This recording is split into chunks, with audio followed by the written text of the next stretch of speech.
Hi guys, this is the EdExcel A-Level Further Maths Paper 3 covering the Further Mechanics 1 option, and it's from the October 2020 series.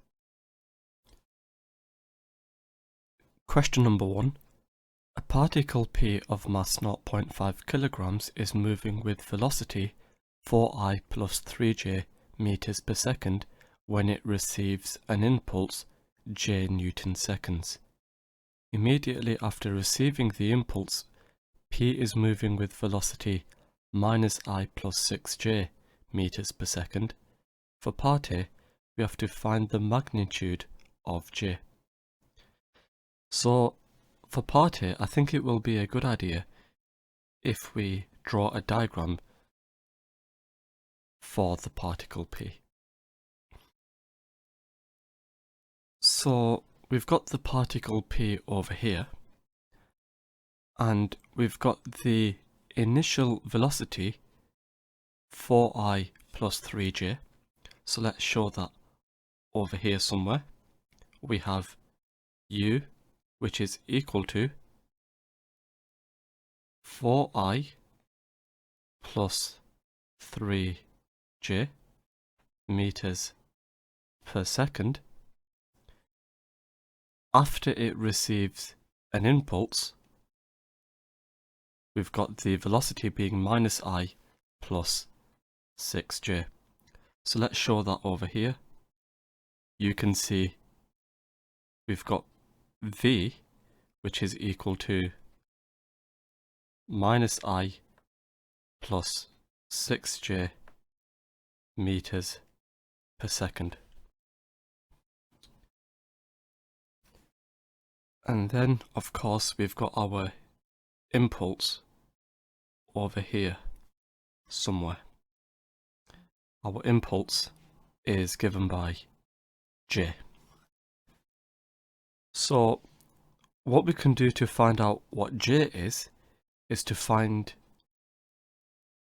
the change in momentum.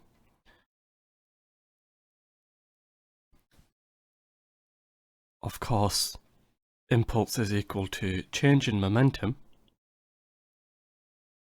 We have the mass times by the change in velocity, which is equal to the impulse. So we have here j, which is equal to the mass 0.5 multiplied by the change in velocity.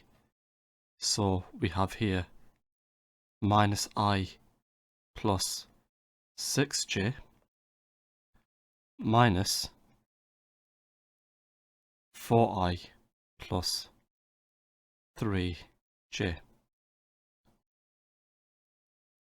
And if we work all of this out, you can see we have 0.5 multiplied by minus 5I plus 3j.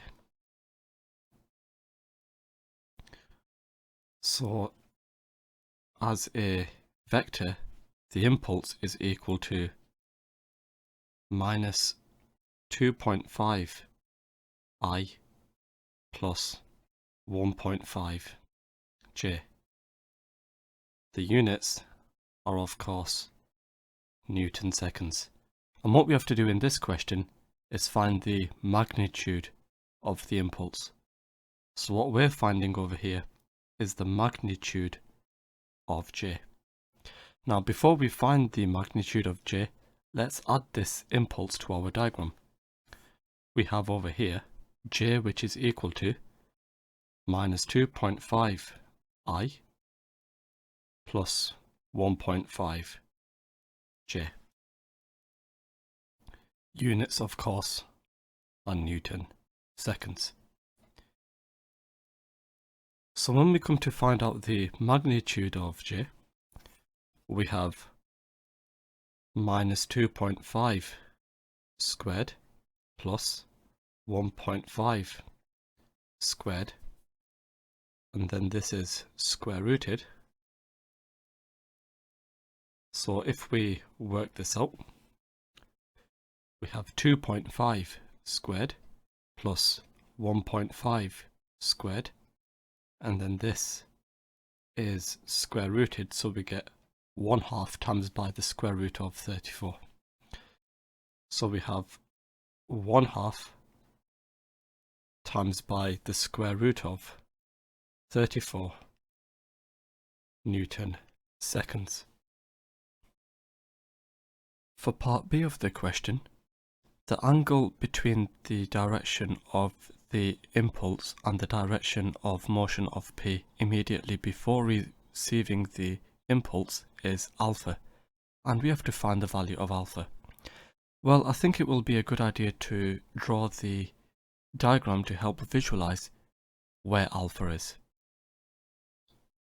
You can see over here, alpha is in between the vector j and the vector u.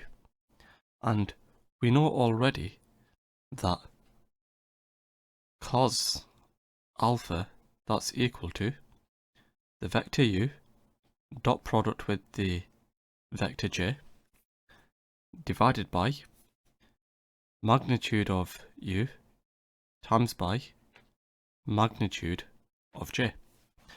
Now we need to work out what u dot j is. We also need to work out the magnitude of u. We already know the magnitude of j, that's 1/2 times square root 34.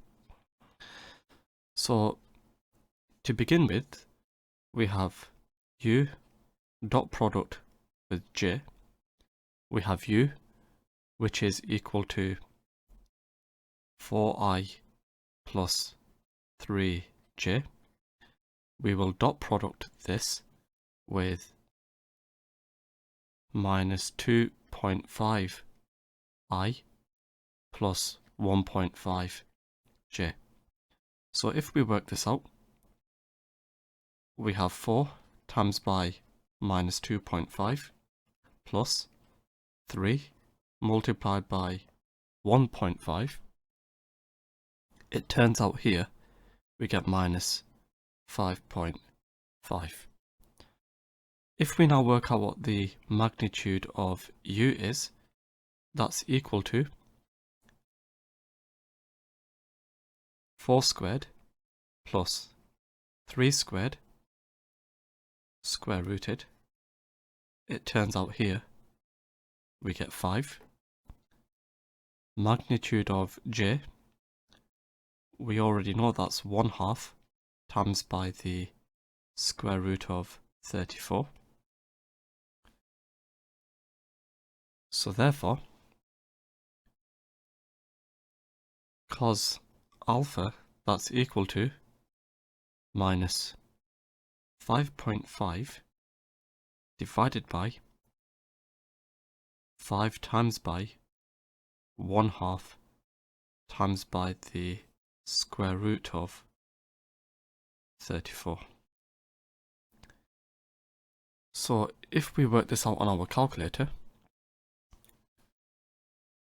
we have here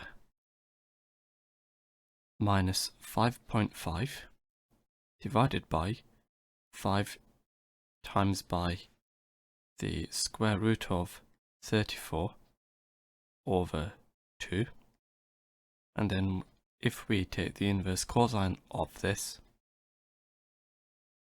you can see here alpha is equal to 112 degrees to 3 significant figures. Question number 2.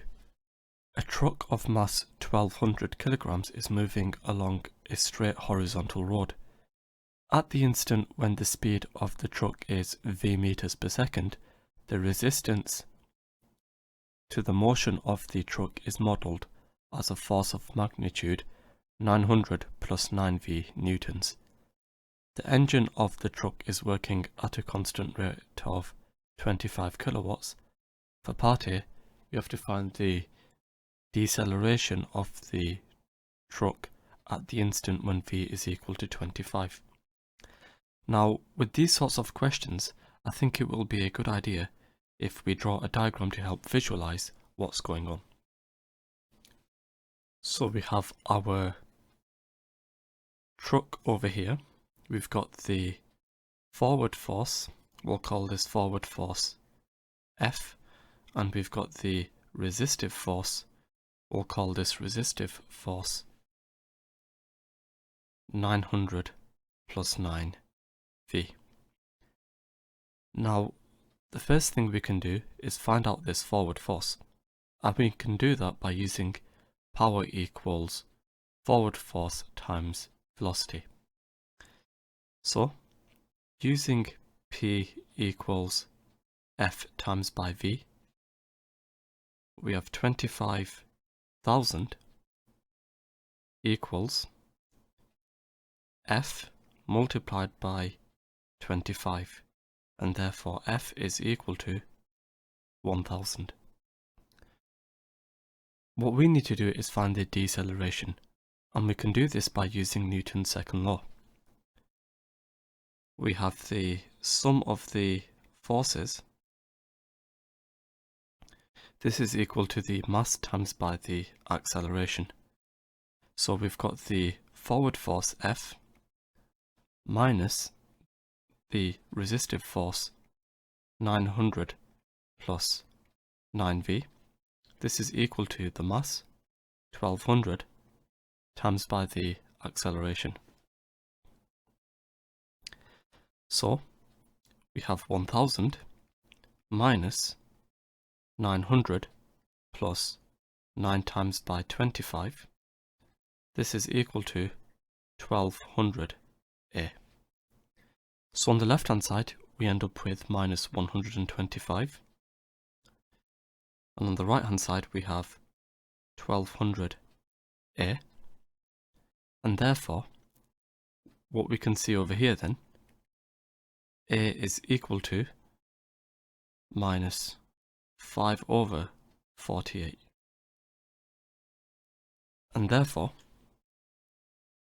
the deceleration is 5 over 48 meters per second squared.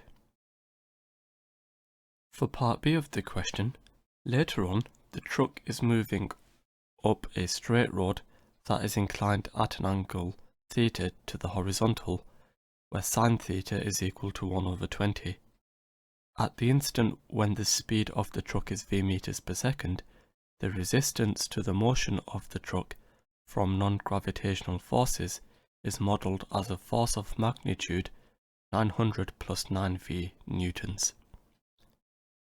When the engine of the truck is working at a constant rate of 25 kilowatts, the truck is moving up the road at a constant speed of v meters per second, and we have to find the value of v. Now, the first thing we should be thinking to ourselves is constant speed implies that the acceleration is equal to 0. And with these sorts of problems, I recommend you drawing a diagram. So we have our truck over here. It's inclined at an angle theta to the horizontal. We've got our forward force over here. Our forward force is F, and we've got our resistive force over here, 900 plus 9V. And don't forget, we'd also have the weight acting down. So here we have 1200 G. Now, what we also know is that sine theta is equal to 1 over 20. So whenever you've been given a value like that, I recommend you all draw a quick diagram, something looking like this. We have here the angle theta, we've got the 90 degrees, and if we know that sine theta is equal to 1 over 20, this means that sine theta is equal to the opposite 1 over the hypotenuse 20 through Pythagoras, we have here the square root of 399, and therefore cos theta is equal to the adjacent over the hypotenuse. So we have 399 square rooted over 20, and tan theta, that's equal to opposite over adjacent, we have 1 over square root of 399. Now, as I mentioned previously, constant speed implies that a, the acceleration, is equal to 0. So before we do anything else, let's first of all find the force in terms of v, and of course I'm talking about capital V over here. So using the fact that power is equal to force times by the velocity, we have 25,000 equals F multiplied by V. So therefore, F is equal to 25,000 over V.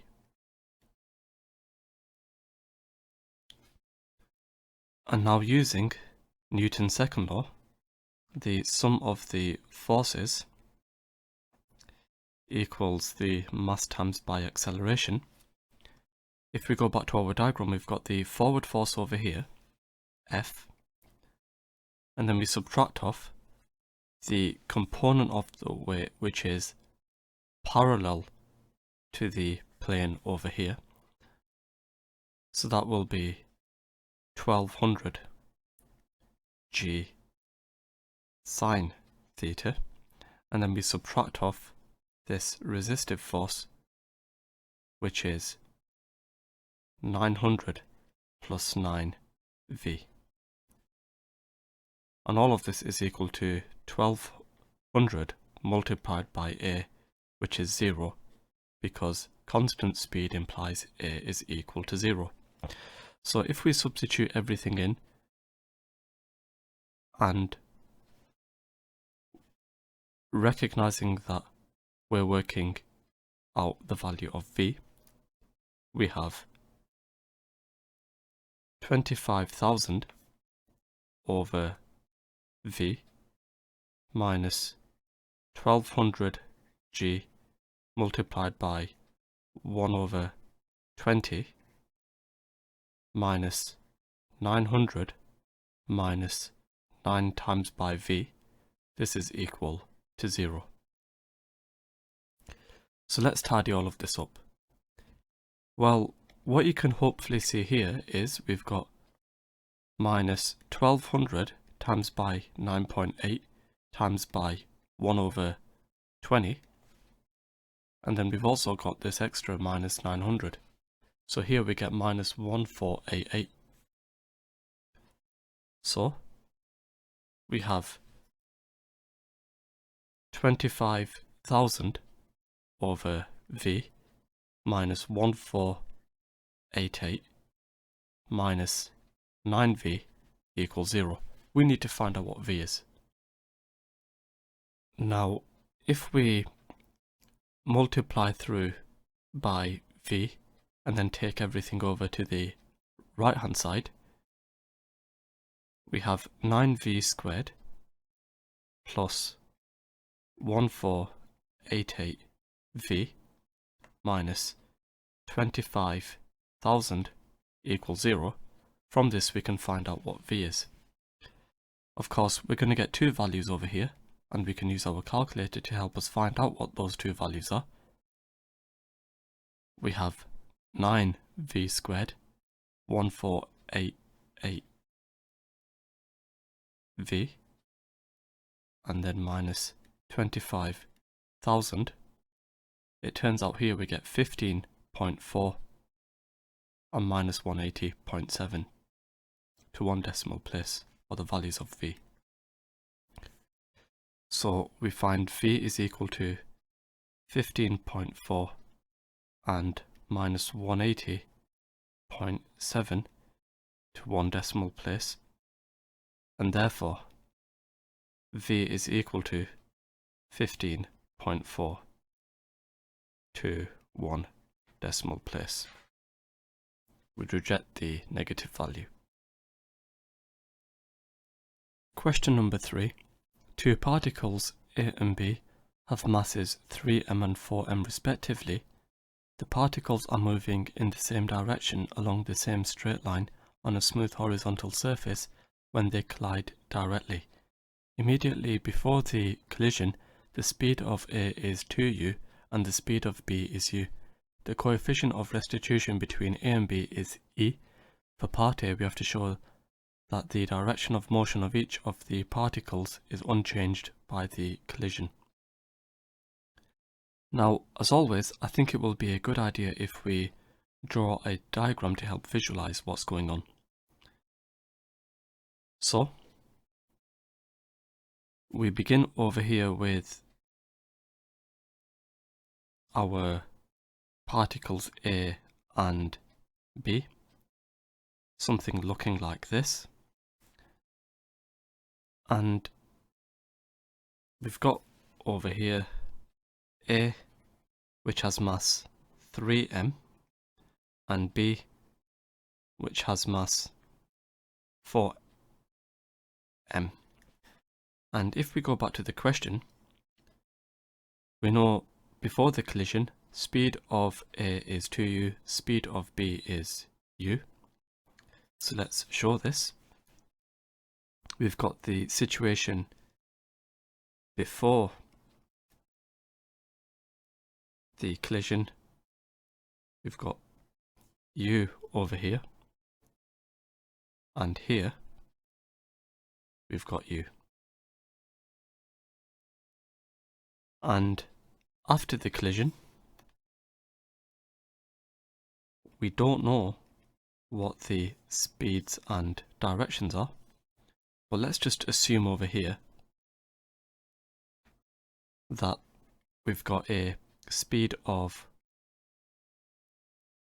v over here and a speed of w over here. Now, what's typical with these sorts of questions is we consider the conservation of linear momentum and also Newton's law of restitution. So if we consider the conservation of linear momentum, we've got 3m times by 2u.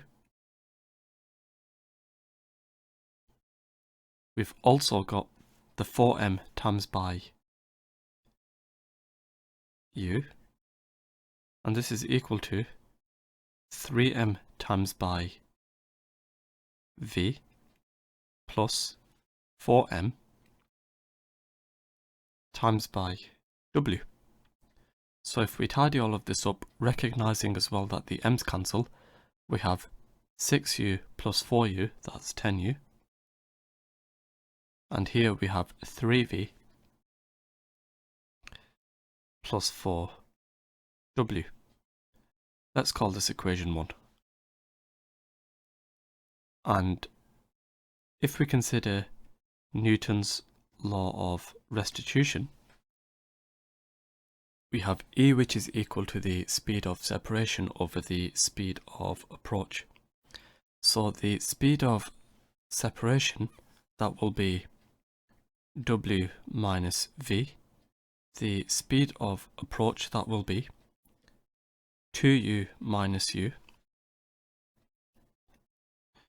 So therefore, if we tidy all of this up, 2u minus u, that's just 1u, and if we multiply that by the e, we end up with eu, which is equal to w minus v. So we have w minus v equals eu. We'll call this equation 2. And now we can solve equation 1 and 2 simultaneously. Well, if I multiply equation 2 by 3, we end up with 3w minus 3v equals 3eu. So we'll call this equation number 3. And now if we add together equation 1 and equation 3, you can hopefully see that the v's cancel out. So adding together equation 1 and equation 3, we have over here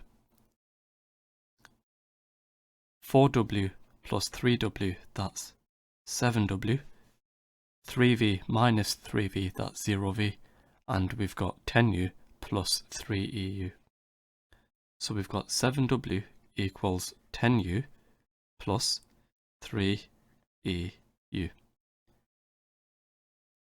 So 7w is equal to u lots of 10 plus 3e, and therefore you can see here w is equal to u over 7 multiplied by 10 plus 3e. We'll call this equation 4. Now we can use this information to help us find out what v is, and we can do that by rearranging equation number 2. So if we do that, from equation 2 we have v equals w minus e times by u. So we have v equals w, which is equal to u over 7 lots of 10 plus 3e, and then we subtract off eu. So if we tidy this up, we have u over 7 times by 10, so that will be 10u over 7, and then we have u over 7 times by 3e, so that will be over here 3eu over 7, and then we subtract off e times by u. So it turns out over here v is equal to 10u over 7 minus 4 eu over 7, and if we factorize out u over 7, we can see therefore v is equal to u over 7 multiplied by 10 minus 4e. We'll call this equation 5. Now, if you go back to the question, we have to show that the direction of motion of each of the particles is unchanged by the collision. So what this means is we need to show that both v and w are greater than 0. Well, that makes complete sense over here, because by definition e is in between 0 and 1. And because of that, you can see here, if we take a look at equation number 4, if e is in between 0 and 1, we have 10 plus 3 times by a number that is in between 0 and 1. So this result over here will always be greater than 0. And if we consider this result over here, we have 10 minus 4 times by a number which is in between 0 and 1. So 10 minus 4e will also be greater than 0. So therefore, we can say that 10 plus 3e is greater than 0, and 10 minus 4e is also greater than 0. So therefore, because of that, both v and w are greater than 0. Both particles are still travelling in the same direction. For part B of the question, after the collision with A, particle B collides directly with a third particle C of mass 2m, which is at rest on the surface. The coefficient of restitution between B and C is also E, and we have to show that there will be a second collision between A and B. Now, before we do anything else, I think it will be a good idea to draw a diagram to help visualize what's going on. So we've got our particles A, B and C, and after the first collision we've got V and W, and here we know that C is at rest to begin with. So here we've got the 0 meters per second, and then we have to consider what's going on with the second collision. So for the second collision, we don't know what's going on with A. We've got over here the situation for B. This is moving off with speed x, say, and we've got over here C, which is moving off with speed, say, y. And what we want to do in this question is show that V is greater than x. And the reason we want to show that is, the idea is over here, if A is moving with a greater speed than B, then it will collide into B. And if you go back to the question, that's what we want to show, that there will be a second collision between A and B. So let's just write this down, what we want to show. So we want to show that V is greater than 0 if there is a collision between A and B. So the way we will approach this is to consider the conservation of linear momentum between B and C. So we have over here 4m multiplied by W plus 2m multiplied by 0. This is equal to 4m multiplied by x plus 2m multiplied by y. So therefore you can see here, if we tidy everything up, we have 4w equals 4x plus 2y, and if we divide through by 2, we have 2w equals 2x plus y. We'll call this equation number 6. And if we consider Newton's law of restitution, remember what we mentioned about Newton's law of restitution, that's equal to the speed of separation of the speed of approach. So we've got the speed of separation, which is y minus x. So we have E equals y minus x over the speed of approach, which will be w minus 0, in other words, just w. So if we tidy this up by multiplying through by w, you can see here that we have y minus x equals E times by w. And if we call this equation 7, we can solve equation 6 and 7 simultaneously. And we can subtract the equations from each other because the y's are the same. So here we've got 6 minus 7, and if we work that out, we have here 2w minus EW.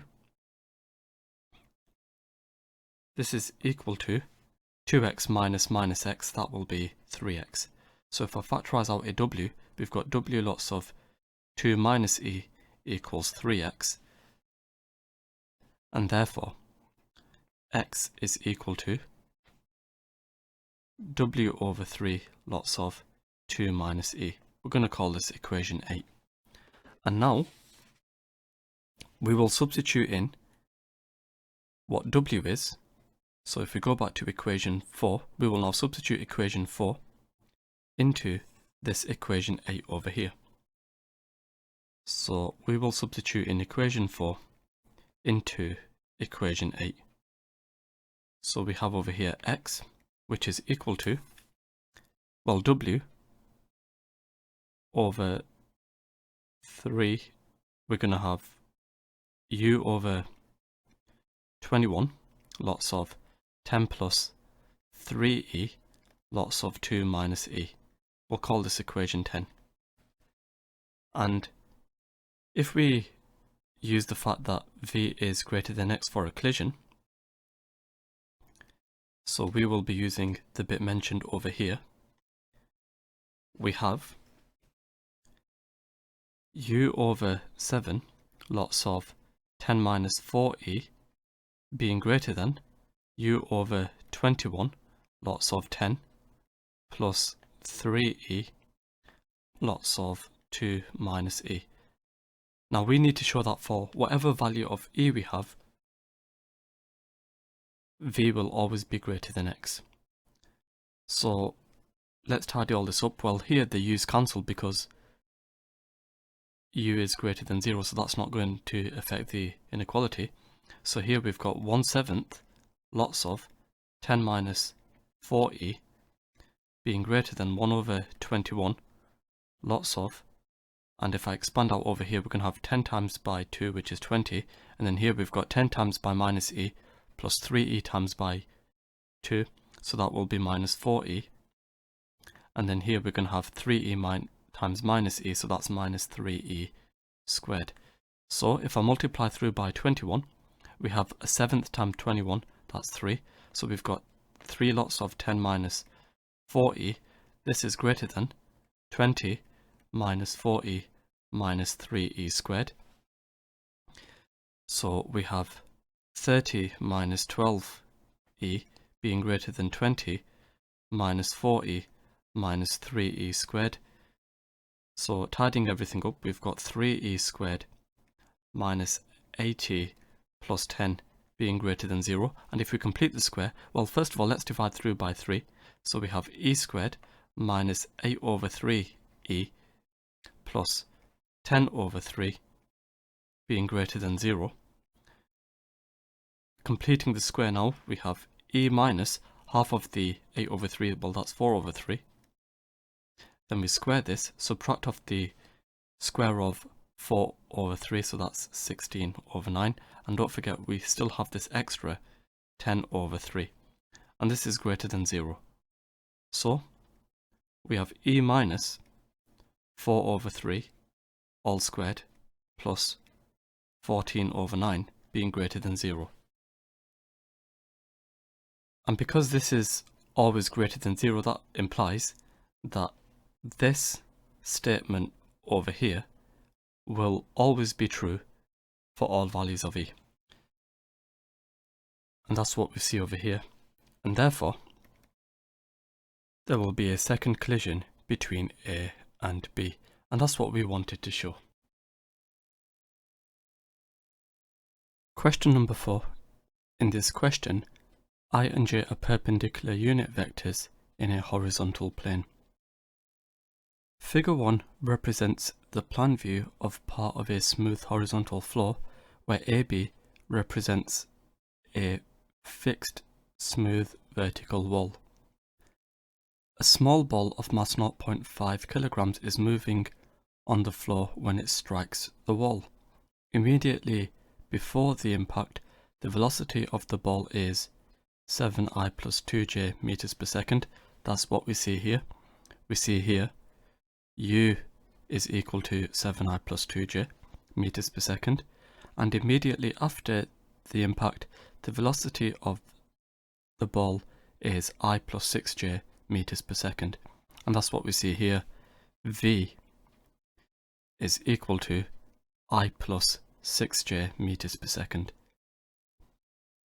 The coefficient of restitution between the ball and the wall is E, and for part A, we have to show that AB is parallel to 2I plus 3j. Well, if we're considering the oblique impact with a fixed surface, of course, we will have an impact over here, which is perpendicular to the surface. Let's call this impact I. And to do this question, if we somehow show that the 2i plus 3j is perpendicular to I, then indeed AB will be parallel to 2i plus 3j. And the way we can do that is by using the dot product. But before we do anything else, we need to actually find out what I is. So, for part A, we have I, which is equal to M multiplied by V minus U. So, if we substitute in everything we know, we have 0.5, that's the mass, multiplied by V, which is I plus 6j, minus U, which is 7i plus 2j. So if we work all of this out, we have 0.5 multiplied by, well, here we've got I minus 7i, which is minus 6i. And then we've got 6j minus 2j, that will be 4j. So therefore you can see I is equal to minus 3i plus 2j Newton seconds. So let's update our diagram. We have here I, which is equal to minus 3i plus 2j Newton seconds. Okay. So now let's consider the scalar dot product.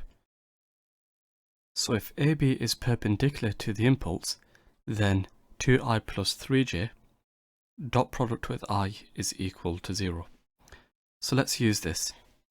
We have the 2i plus the 3j dot product with the minus 3i plus the 2j, and if we work this out, we've got 2 times by minus 3 plus 3 times by 2. So we get here minus 6 plus 6, which is equal to 0. And therefore AB is parallel to 2i plus 3j. Now for part B of the question, we have to find the value of E. So if we go back to our diagram, for us to find E, we can resolve perpendicular to AB.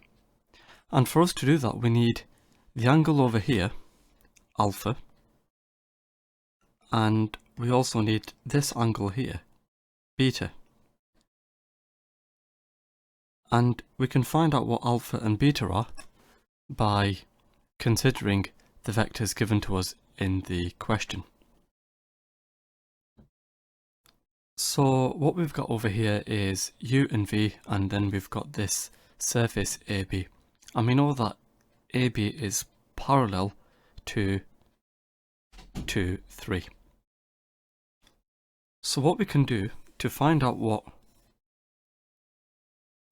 the angle alpha and beta are, we can consider this vector U to be 7 across and 2 up. Now of course, we know from the question, if we go back to the start of the question, that I and j are perpendicular unit vectors in a horizontal plane. In other words, what that means is we've got this situation going on. We have here I, and here we have j. So what we're going to do is split this vector up into its components. So if we do that, we've got here seven across and 2 up. And if we consider what's going on with this vector, you can hopefully see over here, we are going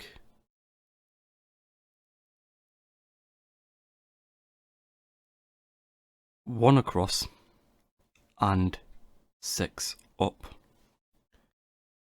And this will help us find out what alpha and beta are. So, what we know already, here we've got alpha, and here we've got beta. And what else we know as well is AB is parallel to 2i plus 3j. So what we're going to do now is split this up as follows. Now obviously this diagram is not to scale, but we've got 2 across over here and 3 up. And this will help us find out what alpha and beta are. Well, to find out what alpha is, what we can do is find out what this angle is over here. Okay, so this angle over here, let's call it theta. And we can then subtract off this angle over here. We'll show it in green. We'll show it in orange. We've got this angle over here, which is gamma. And that is the same as this angle over here. So this angle is also gamma. And therefore, alpha will equal theta minus the gamma. So alpha, that's equal to theta minus the gamma. So theta, if we consider simple trigonometry, we've got the opposite over here, the adjacent over here. So we've got the inverse tangent of 7 over 2. And then we've got gamma, which is the inverse tangent of opposite 2 over adjacent 3. So if we work out what alpha is, we've got here the inverse tangent of 7 over 2 minus the inverse tangent of 2/3. It turns out we get 40.36, etc. And I recommend you all storing these values into your calculator. We can do a similar thing to work out what beta is. To work out what beta is, I will need this angle over here. So this angle over here, let's just call it, say, y. And then I also need the angle over here to subtract off. And this angle over here, which is the same as this angle over here, is epsilon, say. So we can find out what beta is in a similar way. So we've got beta, which is equal to y minus epsilon. So we've got the inverse tangent of, well, here you can see we've got opposite 6, adjacent 1.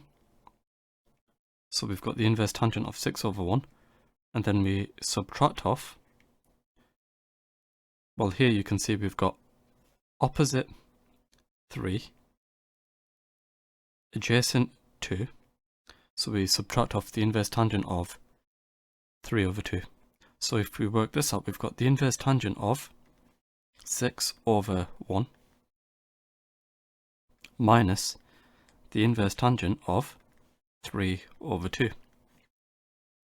It turns out here we get a value of 24.22, etc. And we will store this into our calculator.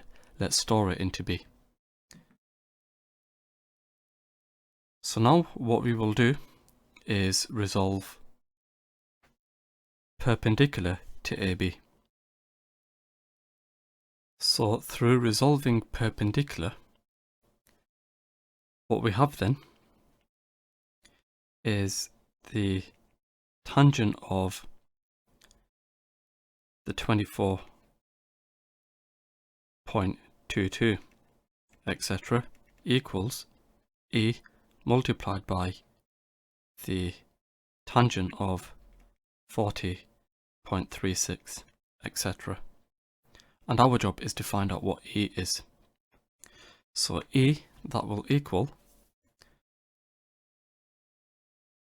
the tangent of 24.22, etc. over the tangent of 40.36, etc. And therefore we can conclude what E is. If we use our calculator, we have the tangent of B over the tangent of A. It turns out we get 9 over 17. So E is equal to 9 over 17. Question number 5. A smooth uniform sphere P has mass 0.3 kilograms. Another smooth uniform sphere Q with the same radius as P has mass 0.2 kilograms. The spheres are moving on a smooth horizontal surface when they collide obliquely. Immediately before the collision, the velocity of P is 4I plus 2j meters per second, and the velocity of Q is minus 3I plus j meters per second. At the instant of collision, the line joining the centers of these spheres is parallel to I. The kinetic energy of Q immediately after the collision is half the kinetic energy of Q immediately before the collision. For part A, we have to find the velocity of P immediately after the collision, the velocity of Q immediately after the collision, and the coefficient of restitution between P and Q, carefully justifying your answers. Now, as usual, I think it will be a good idea if we draw a diagram to illustrate what's going on. So here we've got P and Q before the collision, and immediately after the collision we've got this situation. And let's draw on the line of centers. Now for the line of centers, we already know that's parallel to I. Hence we have a horizontal line as shown here. Let us also show the situation before and the situation after. So if we consider the situation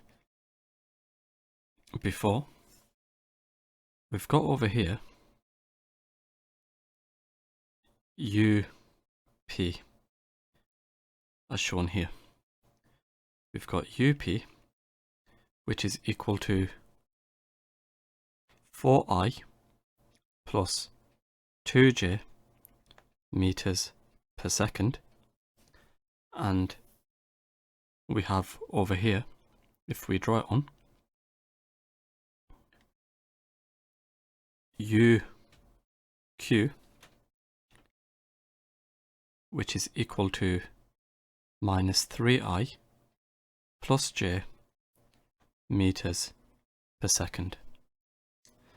And the situation after, well, if we consider what's going on after, P will move this way. So let's show this on our diagram. P is moving this way, and Q is moving off this way over here. And you can see here, Vp, that will equal minus x, some constant x obviously, in the I direction, and in the j direction, well, we know that perpendicular to the line of centers, the components don't change. So here we have the 2j meters per second, and here Vq, that will equal y, some constant y obviously, plus j, again the component perpendicular to the line of centers does not change. So this here is the situation after the collision. Let's just move this down a little, like so. Now, we know that kinetic energy of Q after is half the kinetic energy of Q before. So for us to consider kinetic energies, we need to find out what the magnitude of UQ is and what the magnitude of VQ is.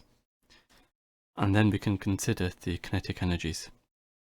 So we've got the magnitude of UQ, that's equal to minus 3 squared plus 1 squared square rooted, and it turns out here we get the square root of 10. And if we consider what VQ is, we have y squared plus 1 squared square rooted. So it turns out here we get y squared plus 1 square rooted. And now if we consider what's going on with the kinetic energies, we have 1/2 of kinetic energy of this UQ.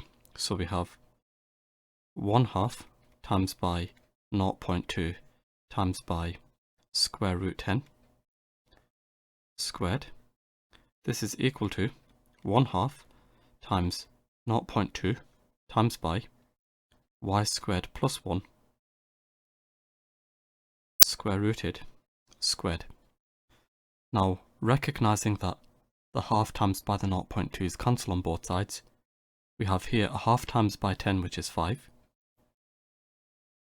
And here we end up with y squared plus 1 square rooted squared. So that will be y squared plus 1. So y squared, that's equal to 4, and therefore y is equal to plus minus 2. Now clearly we're only going to have one solution, so we need to see which value of y we reject. And we also need to find out what x is still. So to do that, we can resolve parallel to the line of centers by considering the conservation of linear momentum and also Newton's law of restitution. The reason for that is because we have two unknown velocities. So if we consider the conservation of linear momentum, if we consider what we've got before, we've got 0.3 times by 4, we've got the 0.2 times by the minus 3. We don't need to consider what's going on with the j's because we're resolving parallel to I. And the situation after, well, we've got the 0.3 times by the minus x and the 0.2 times by the y. So let's write all that down. We've got 0.3 times by 4 plus 0.2 times by minus 3. This is equal to 0.3 times by minus x plus 0.2 times y. So if we tidy all of this up, you can see we end up with 2y minus 3x equals 6. We'll call this equation 1. And now if we consider Newton's law of restitution, we know that E is equal to the speed of separation over the speed of approach, and if we take a look at what's going on after, you can see that the speed of separation will be x plus y, and the reason we've got the positive x is because here we've got the minus x, and for the speed of approach you can see we've got 4 plus 3, and the reason we've got the plus 3 is because here we've got the minus, so the difference will make those positive. So we've got the speed of separation, that will be x plus y, and the speed of approach, that will be 4 plus 3. So therefore you can see we've got x plus y equals 7e. We'll call this equation 2. We now need to solve equation 1 and 2 simultaneously. Now, of course, we already know what y is. We found y to equal plus minus 2, and we mentioned before that we need to reject one of those. Now let's see what happens when y is equal to minus 2. Let's substitute y equals minus 2 into equation 1. So here we've got two lots of minus 2, minus 3x, that's equal to 6, 3x, that's equal to minus 10, and therefore x is equal to minus 10 over 3. Well, clearly this is going to give us some problems, because if we take a look at the diagram, what this is saying is if y is equal to minus 2 and x is equal to minus 10 over 3, so we've got minus 10 over 3, that means q is going this way, p is going this way, that means they're passing through each other. And that's going to be impossible. So these values over here imply that p and q have passed through each other, which is impossible. So we will reject these values. Now let's see what happens when y is equal to 2. If we substitute back into equation 1, you can see here we've got two lots of 2 minus 3x equals 6. So 3x, that's equal to minus 2, and therefore x is equal to minus 2/3. Now let's try to make sense of these values here. Well, what this is saying is p is going this way and q is also going this way as well. And that's fine. And because of that, these values are totally acceptable, so we can therefore conclude that Vp, that will equal, well here, if we take a look at our diagram, we've got minus x plus 2 in the I and j directions respectively. So we've got minus 2/3, so that will be positive 2/3. This is in the I direction, and in the j direction we've got 2j. So don't forget the units are meters per second. And what we also know is then that Vq, that will equal 2I plus j meters per second. And if you go back to the question, we also need to find out the coefficient of restitution between p and q. So we need to find out what E is, and we can do that by using equation 2 with our values of x and y. So when x is equal to minus 2/3 and y is equal to 2, we've got minus 2/3 plus 2 equals 7e. So we've got 4/3 equals 7e, and therefore E is equal to 4/21. Now for part B, we have to find the size of the angle through which the direction of motion of P is deflected by the collision. So we need to find out the angle in between these vectors here, and I think it will help us if we draw a diagram to help visualize where the angle will be. So you can see here we've got UP and VP, and the angle we're after is this angle over here. And to find out that angle, we can use the scalar dot product. So cos theta, that will equal UP dot product with VP divided by the magnitude of UP times by the magnitude of VP. So if we work all of this out, we've got the U dot with V, that will equal 4I plus 2j dot product with 2/3 I plus 2j, and then on the bottom, magnitude of UP, well, that will equal 4 squared plus 2 squared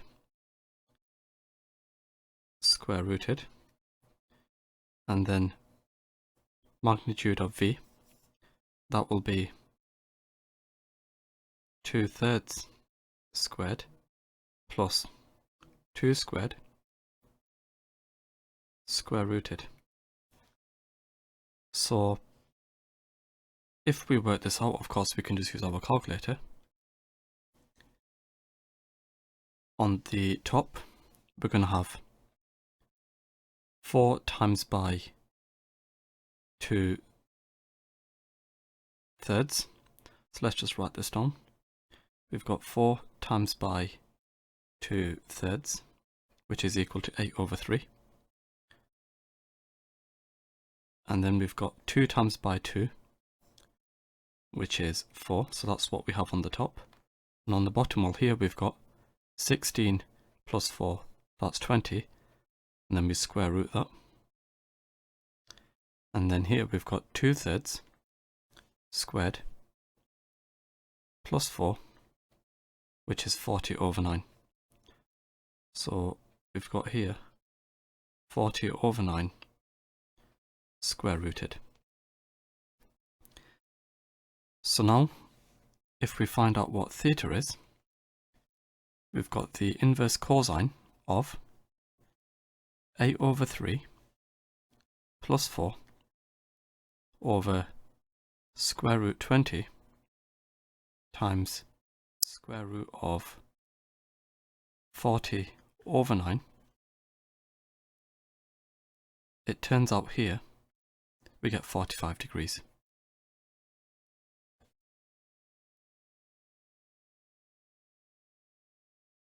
Question number 6. A light elastic string with natural length L and modulus of elasticity K mg has one end attached to a fixed point A on a rough inclined plane. The other end of the string is attached to a package of mass m. The plane is inclined at an angle theta to the horizontal, where tan theta is equal to 5/12. The package is initially held at A. The package is then projected with speed square root 6gl up a line of greatest slope of the plane and first comes to rest at the point B, where AB is equal to 3L. The coefficient of friction between the package and the plane is a quarter. By modelling the package as a particle, for part A we have to show that K is equal to 15/26. Now, first of all, if we've been given that tan theta is equal to 5/12, we can use this information to find out what sin theta is and what cos theta is. So tan theta, that's equal to opposite over adjacent, so we've got opposite 5, adjacent 12 through Pythagoras, hypotenuse is 13, and therefore sin theta is equal to 5/13, cos theta, that's equal to 12 over 13, and we've been given tan theta equals 5 over 12. Now let's draw a diagram to illustrate what's going on. So we've got our plane over here somewhere,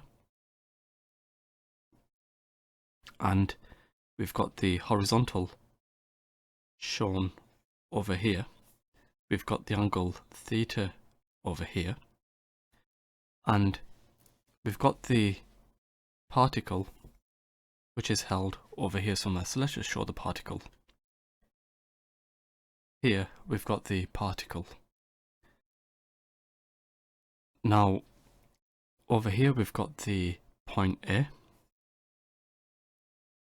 and it's projected up to a point B as told to us in the question, and at the point B it comes to rest. So let's just show here the point B. So here we've got the particle ending up over here somewhere at the point B.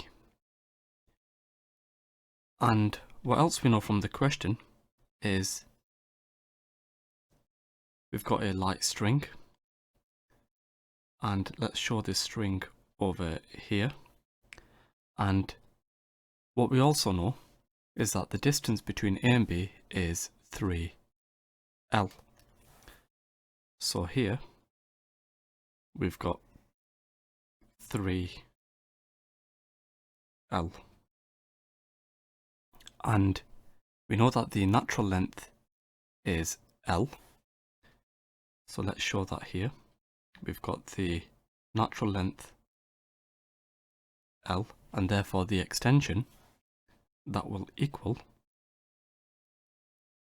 2L.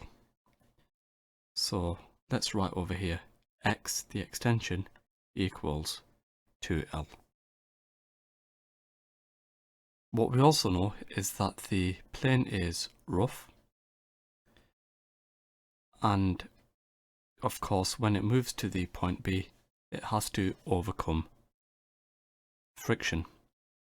So here we're going to have a friction force as well, and don't forget we've got the weight of the particle acting down. So here we have mg, and we've also got a reaction over here. We'll call this reaction R. Now straight away you should be able to spot that R is equal to mg cos theta, and we know what cos theta is. That's 12 over 13. So therefore R is equal to 12 mg over 13. And the friction force F, that's equal to mu times by R. So therefore this is equal to 1/4 the coefficient of friction multiplied by R, which is 12. What we'll do is we'll write it properly. So here we've got 1/4 multiplied by R, which is 12 mg over 13, and this tidies up to 3 mg over 13. Now what we need to do is find out what K is, and we know that the modulus of elasticity is kmg. And what we can do is consider the work energy principle. If we think about what we have initially we've got kinetic energy, that's over here, it's being projected with speed square root 6gl. Let's just show that. So here it's being projected with speed square root 6gl, and at the end we've got GPE as well. So we've got the final GPE. We've also got elastic potential energy because the string has been stretched. So we've got the final EPE. And of course, to get to this point B, it has to do work to overcome the friction. So we add on the work done against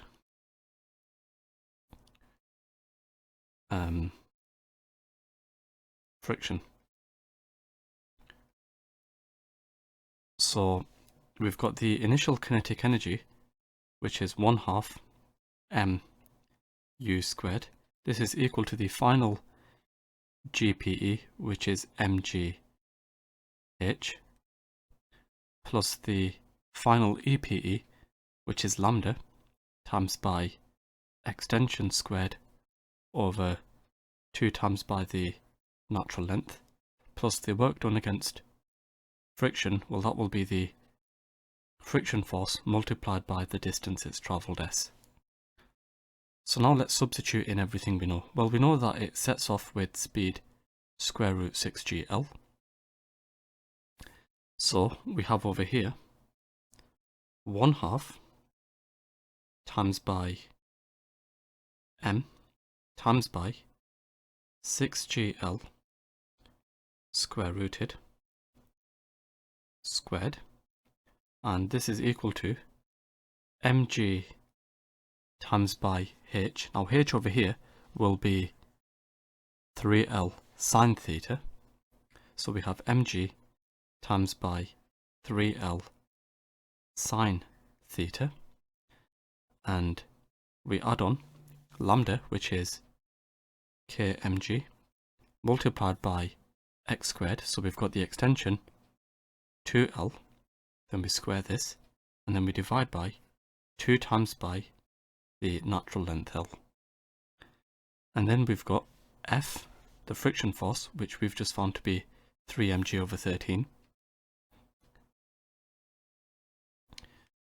And then the distance it's travelled, well, that will be 3l.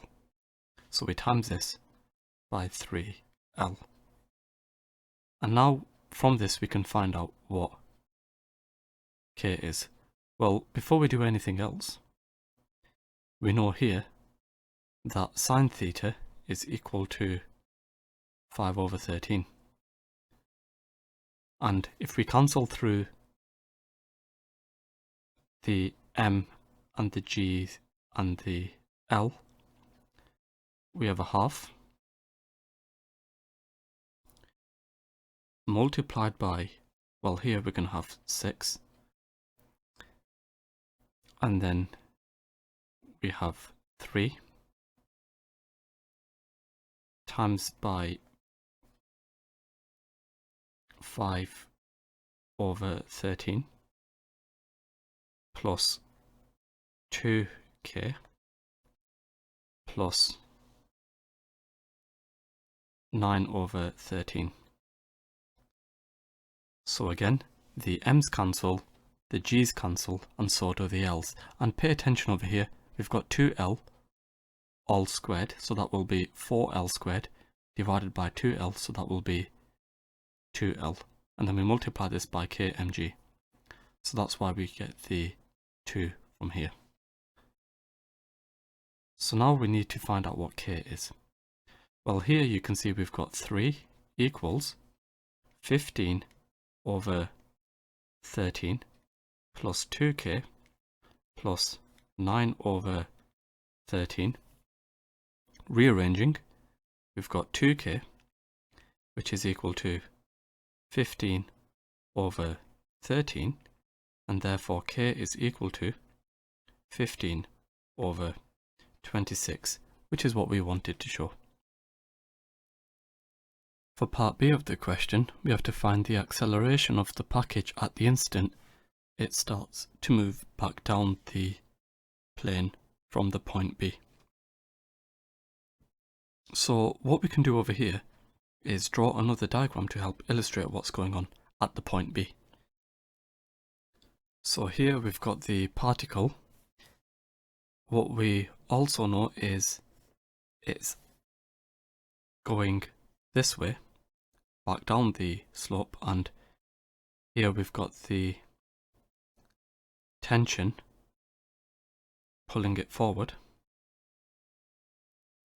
and opposing it we've got the friction, and we've also got here the normal reaction.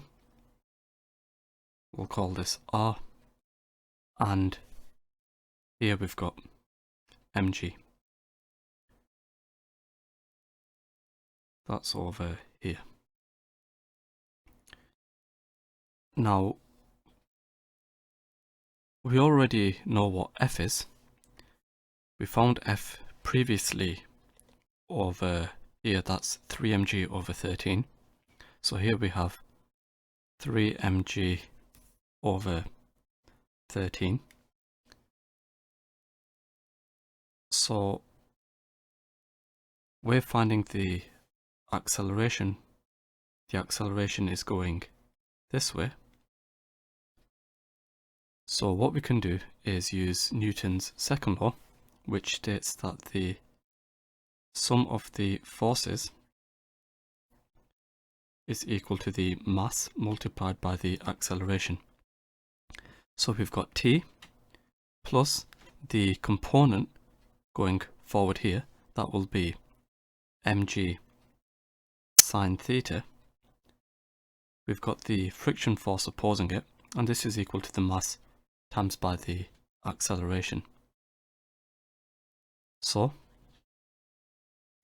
T, that's equal to lambda times by x over L.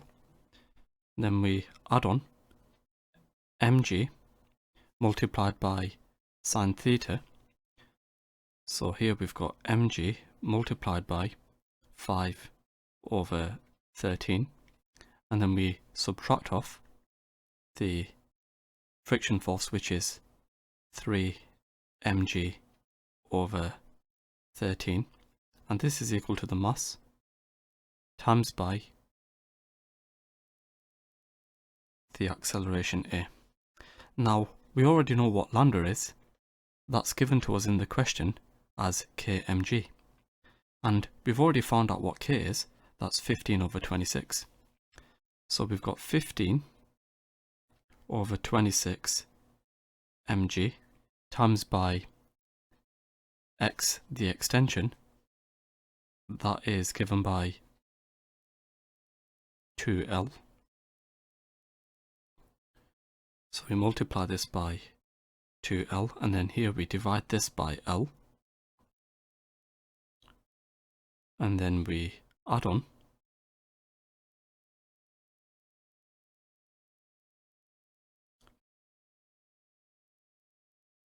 five mg over 13. We then subtract off 3 mg over 13, and this is equal to mass times by acceleration. Well, here we've got 15 over 26 times by 2, that will be 15 over 13. The m's cancel everywhere, and the l's here cancel.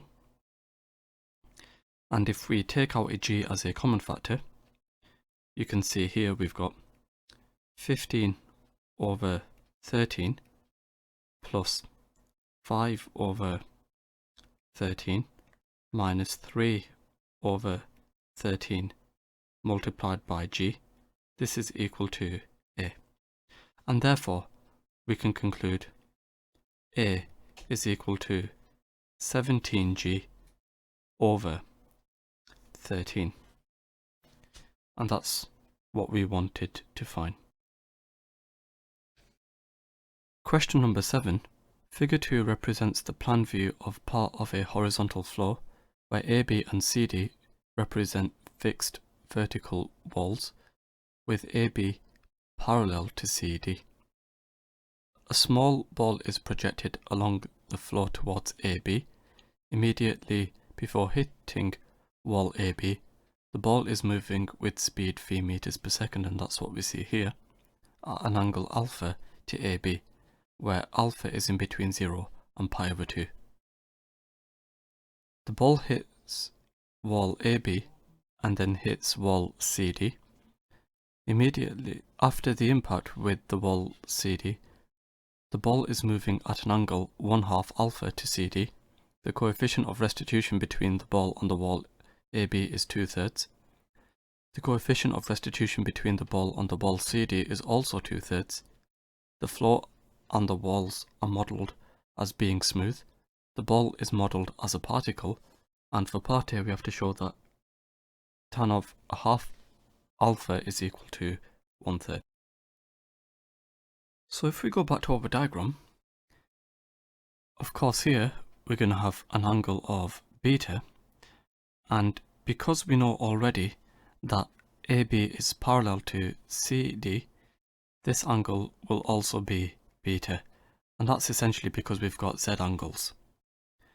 Now the speed over here will be v1 meters per second, say, and the speed here will be v2 meters per second, say. Now the way we will approach this question is to resolve parallel to AB and perpendicular to AB, and then we will resolve parallel to CD and then perpendicular to CD. So for part A, if we resolve parallel to AB, we have V cos alpha equals V1 cos beta. So here we've got V cos alpha equals V1 cos beta. We'll call this equation 1 for now. And now if we resolve perpendicular to AB, we've got V times by coefficient of restitution times by sine alpha. So we've got V A times by sine alpha. This is equal to V1 times by sine beta, and that's through the Newton's law of restitution. So here we've got V1 sine beta. We'll call this equation 2. Let's now resolve parallel to CD, and if we do that, we've got over here V1 cos beta equaling V2 cos of alpha over 2. So let's just write that down. Parallel to CD, we have V1 cos beta. This is equal to V2 cos of alpha over 2. We'll call this equation number 3. And if we resolve perpendicular to CD using Newton's law of restitution, we have V1 E sine beta equals V2 sine of alpha over 2. So here we've got V1 E sine beta equals V2 sine of alpha over 2. We'll call this equation 4. And knowing that the value of E is equal to 2/3, we can replace the E's with 2/3. So here we can write this as 2/3 times by v. And here we can write this as 2/3 v1. So that's just using the known value of a, which is 2/3. Now our goal is to show that tan of alpha over 2 is equal to 1/3. Well, what we can do is substitute in equation 2 into 4. This is because we know that v1 sine beta is equal to this result here. So perhaps if I highlight, using the fact that v1 sine beta is equal to 2/3 v sine alpha, we will replace as necessary. So with that, we can substitute in equation 2 into equation 4. We end up with v2 times by the sine of alpha over 2 equaling 2/3 multiplied by, well, technically here actually, we've got the 2/3 here. We've got 2/3 multiplied by the 2/3 v sine alpha. So if we tidy this up, we can therefore see v2 sine of alpha over 2 equals 4/9 multiplied by v sine alpha. Let's call this equation 5. Similarly, we can substitute in equation 1 into equation 3. And that's because v1 cos beta is equal to v cos alpha, as we see here. So, if we substitute in equation 1 into equation 3, we have v2 cos of alpha over 2 equals v times by cos alpha. So let's call this equation 6. And we can divide these equations by each other to find out what tan alpha is. So we will now do equation 5 divided by equation 6. So we've got here v2 times by the sine of alpha over 2 over v2 times by the cosine of alpha over 2. This is equal to 4/9 times by v sine alpha over v times by cos alpha. So on the left hand side, the v2's cancel out, so we're left with tan of alpha over 2.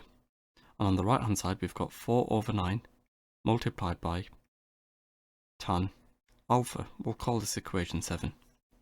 And somehow we need to show that 4/9 of tan alpha is equal to 1/3. Now, to do this, you'll notice alpha over 2 is half of the alpha. And what we can then do is use the double angle formula for tan. So if we go to the formula book, we can adapt this over here to find out what tan 2a is. And if we do that,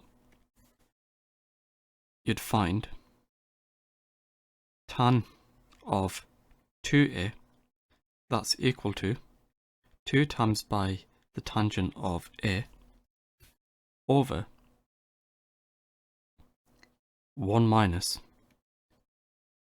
tan squared a, where a is equal to alpha over 2. So therefore, we've got tan alpha equals 2 tan of alpha over 2 divided by 1 minus tan of alpha over 2 squared. And now what we will do is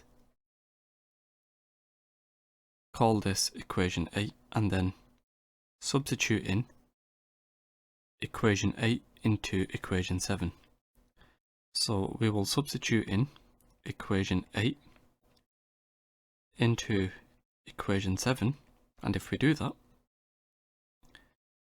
we've got tan of alpha over 2 equaling 4 over 9 multiplied by this result. So we're multiplying by 2 tan of alpha over 2 over 1 minus tan squared of alpha over 2. And now we need to somehow show that what's on the right hand side is equal to 1/3. Well, just to make things a bit tidier for ourselves, let's make a substitution of t equaling tan of alpha over 2. And if we do that, we end up with t equals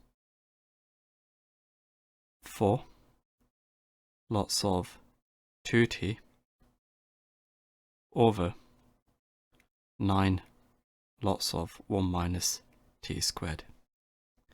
Well, tclearly over here the t's cancel on the top, and if we multiply through by the 9, we have 9 equals 8 over 1 minus t squared.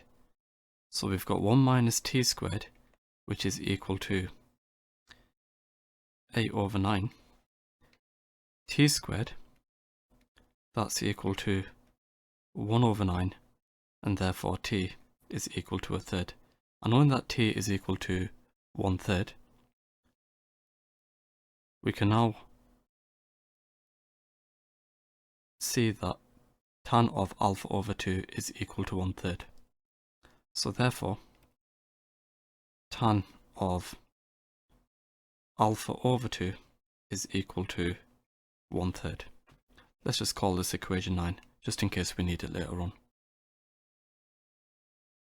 For part B, we need to find the percentage of the initial kinetic energy of the ball that is lost as a result of the two impacts. Well, to do this, if we go back to our diagram, we know that the initial speed, that's v, so the initial kinetic energy will be 1/2 mv squared. And the final kinetic energy, that will be 1/2 mv2 squared. And what we can do is find out what v2 is. So to do that, we can resolve parallel and perpendicular. Well, here, what we know already is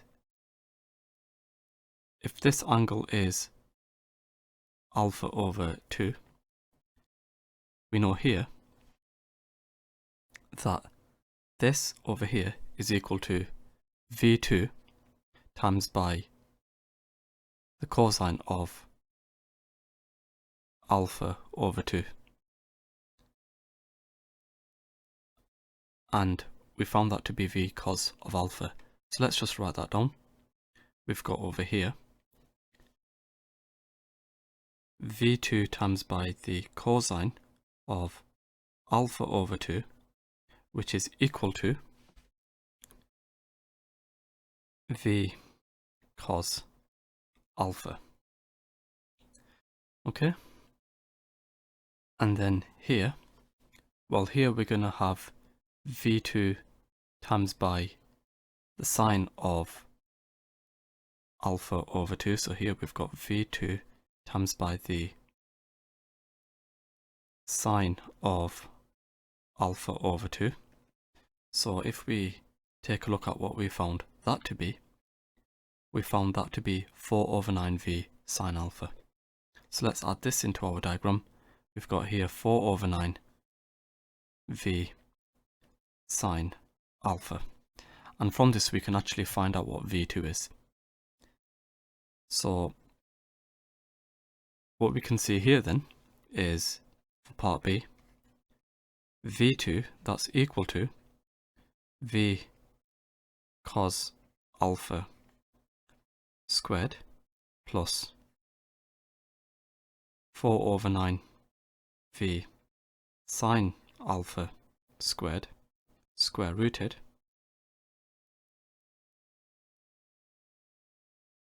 So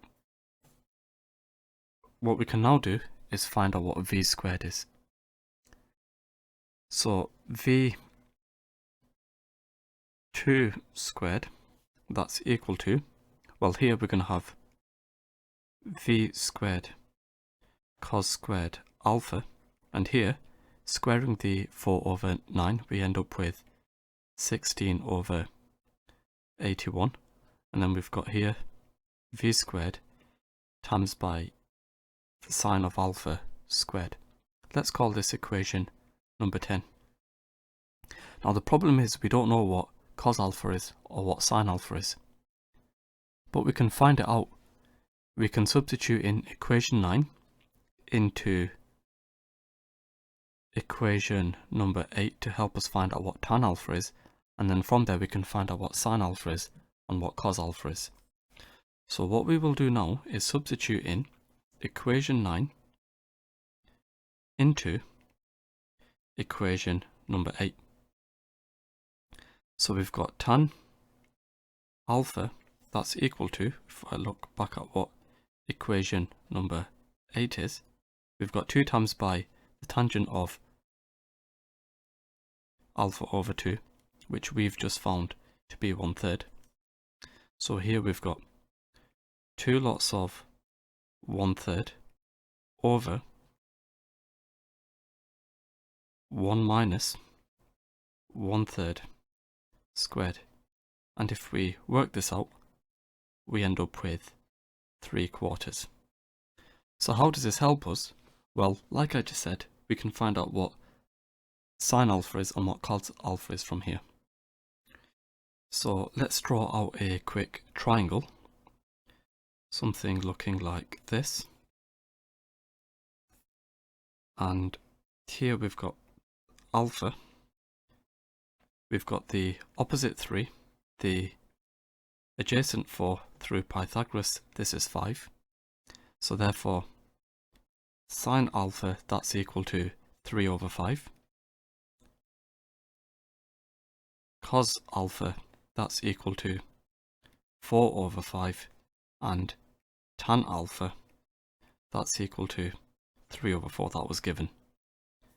So therefore, if we substitute these back into equation number 10, so if we use what we have in equation 10, we have V2 squared equals V squared multiplied by cos squared alpha. So cos squared, that's 4/5. So we multiply by 4/5 squared plus 16/81 multiplied by V squared multiplied by sine alpha. So that will be 3/5 squared. So therefore, if we tidy all this up, you can see V2 squared, that's equal to 32 V squared over 45. We'll call this equation number 11. Now we have to find the percentage of kinetic energy lost. So the kinetic energy before, that's equal to 1/2 mv squared. We'll call this equation 12. And the kinetic energy after, that's equal to 1/2 mv2 squared.